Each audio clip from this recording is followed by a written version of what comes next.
1908 میں روس کے ٹونگسیکا ایونٹ میں ایک اسٹرائیڈ زمین کی فضا میں داخل ہوتے ہی پھٹ گیا۔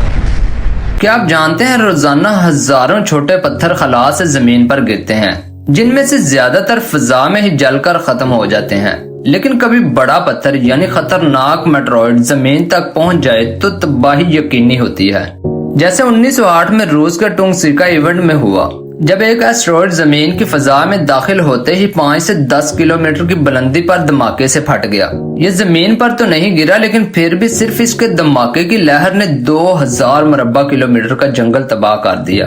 اگر وہ زمین سے ٹکرا جاتا تو پورا علاقہ صفحہ ہستی سے مٹ جاتا، بالکل ایسے جیسے ڈائناسورز کا خاتمہ ہوا تھا۔ سائنسدان مانتے ہیں کہ ہماری زمین کے آس پاس ہر وقت ہزاروں ایسے خطرناک اسٹرائیڈز گردش کر رہے ہیں۔ اگر ان میں سے کوئی بڑا اسٹرائیڈ زمین سے ٹکرا جائے تو یہ دنیا تباہ کر دے گا۔ یہ کوئی فلمی کہانی نہیں بلکہ ایک خوفناک سچ ہے۔ کیا آپ تیار ہیں اس دن کے لیے؟ کمنٹ میں ضرور بتائیں۔